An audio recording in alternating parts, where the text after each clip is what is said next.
Assalamualaikum warahmatullahi wabarakatuh. Perkenalkan, nama saya Benedikta Kristiani Enjia. Saya dari Prodi Pendidikan Teknologi Informasi Fakultas Ilmu dan Pendidikan. Di sini saya akan mempresentasikan tugas bahasa Indonesia yang diamput oleh Ibu Bruni Meriati SSM. Di video kali ini saya akan membahas tentang sejarah perkembangan bahasa Indonesia. Yang pertama, sejarah bahasa Indonesia. Setiap hari pastinya kita menggunakan bahasa Indonesia sebagai bahasa sehari-hari kita, baik untuk berbicara, menulis, dan kegiatan sehari-hari lainnya. Tapi, bagaimana dengan sejarahnya? Apa sejarah di baliknya? Berikut ini pembahasannya.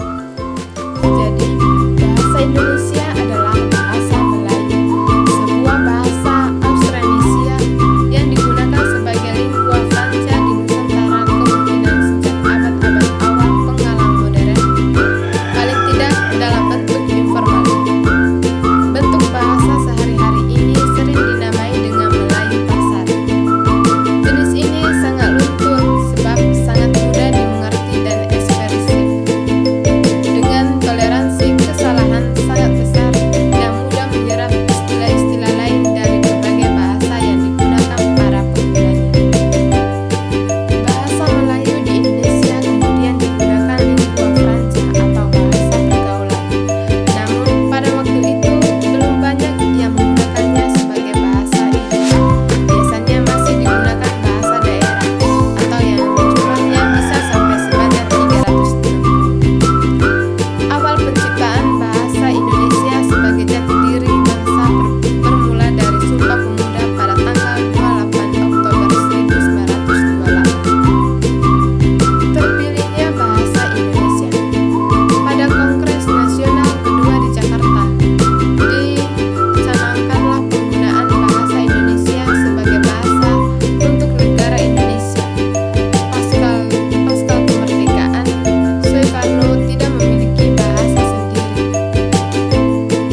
8 Oktober 1928. Terpilihnya bahasa Indonesia pada Kongres Nasional kedua di Jakarta, dicanangkanlah penggunaan bahasa Indonesia sebagai bahasa untuk negara Indonesia pasca kemerdekaan. Soekarno tidak memiliki bahasa sendiri. Jawa yang sebenarnya juga bahasa mayoritas pada saat itu. Namun, beliau memilih bahasa Indonesia yang beliau berdasarkan dari bahasa Melayu yang dituturkan di Riau. Dengan memilih bahasa Melayu Riau, namun beliau memilih bahasa Indonesia yang beliau berdasarkan dari bahasa Melayu yang dituturkan di Riau. Dengan memilih bahasa Melayu Riau, para pejuang kemerdekaan bersatu lagi seperti pada masa Islam berkembang di Indonesia.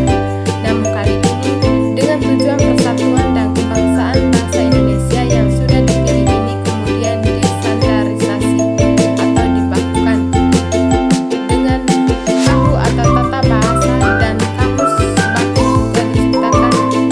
Hal ini sudah dilakukan pada zaman penjajahan. Kedua, perkembangan. Bahasa Melayu mengalami perkembangan dan pertumbuhan yang pesat.